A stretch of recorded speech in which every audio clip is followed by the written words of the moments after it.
Have you ever been to a YCS? Did you ever have the pleasure of going X2 at the event and magically not topping? If yes, well, sorry for your loss. And if no, bro, you're either extremely lucky or you're garbage at the game. Or you've never been to a YCS, so stop being lazy and get your ass over there. Anyways, with YCS Indianapolis happening last weekend, you already know I had to make a video on what happened. And no, I didn't go, so none of what I'm about to say really applies to me, but I can still feel some empathy for my brothers and sisters out there. Sisters, yeah, as if any female actually played this game. Anyways, so what was the issue at the YCS and why am I making a video on it? Well, the event had 1,788 players. That's already extremely concerning. So I don't know how much experience you have with the Swiss round system, but you never want to have a YCS with over 1,024 players, but also below 2,049 players. So in other words, the worst kinds of YCSs are the ones with 11 rounds of Swiss, but it's still top 32. This is pretty much the norm for American YCSs now, and the last 5 events have been like that. Actually, I say 5, but it's probably more than that. Anyways, as I've just said, YCS Indianapolis had 1,788 players.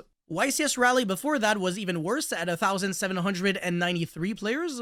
YCS Las Vegas had 571 teams, which is 1,713 players. So that's 3 events in a row that are in the 1,700 count. And right before that, we had YCS Richmond with 494 players. And the first YCS Indianapolis of the year, because yes, for some reason we got a YCS in the exact same city twice in a year, had 1,957 players if I recall correctly. Yeah, absolute garbage. But again, the reason why this is really bad is because you have way too many players for 11 rounds of Swiss, but at the same time, not enough for 12 rounds of Swiss, which would be top 64, which is way more fair. So we're pretty much 200 players short of adding an extra 32 players to the top cut every single time, which would make everything just so much better. And by so much better, I mean it mitigates tiebreakers, so if you're X2, well, at least you know for a fact that you're topping the event now. Because at the current moment, you can go 9-2 at a YCS, which translates to an 82% win rate, which is insane, and you can get 33rd. And you can have 2 completely uncontrollable losses as well, and one of them can be in day 1, and the other one can be in day 2, and you can still get shafted.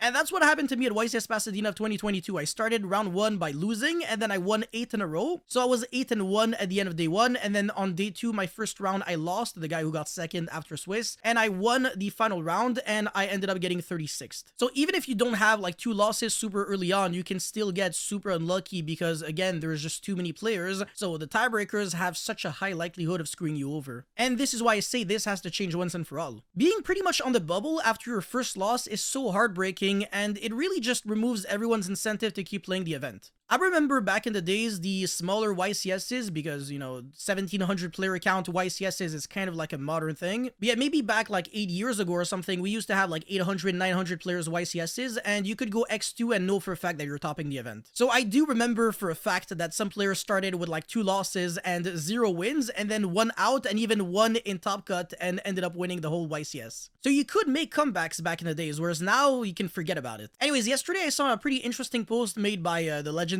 Michael Begelman from TCG Fandom. Shoutouts to TCG Fandom, by the way. They always host the best parties, and they will be back for the NAWCQ this year. Anyways, he mentioned this issue and offered a pretty interesting solution. So essentially what could be implemented would be a top 48 system instead of just top 32 and then letting all the other players get super unlucky. However, there would be 1 additional round of top cut for the players that are anywhere between the 17th and the 48th position. So these 32 players will have to face each other, and then the 16 winners from that top 32 bracket will be playing against the initial top 16, and then that will form the top 32. That way, even with bad tiebreakers, you are still topping the YCS, and you still have the opportunity to win the YCS. So you get a second chance just, you know, because you got unlucky the first time, it doesn't really mean too much. Whereas now, if you are unlucky, well, you can't win the YCS at all because you're not topping. And you know, it kind of is really infuriating when you can be like 15th and have the exact same score as the guy who got 50th. Because the only difference between these 2 players isn't the score, but rather how well their opponents did. You aren't any less good, and you didn't perform any less well than the guy who's like 30 spots ahead of you. It is really unfair to be punished on uncontrollable things, and this is again why I said that this system has to change once and for all. And I want to say it's even worse in a game like Yu-Gi-Oh! Where the pricing is already so horrendous that the only way you can feel some sort of reward or satisfaction is by topping or winning the whole thing. Now, obviously, none of what I said affects any of the casual players or anyone who's just there to have fun and doesn't care whether they win or lose, but it's still really important and relevant for the competitive players. Imagine spending over 1,000 on flights and then hotels and, you know, food and everything and then getting 33rd at a YCS. Congratulations, you are now the best loser in the whole room.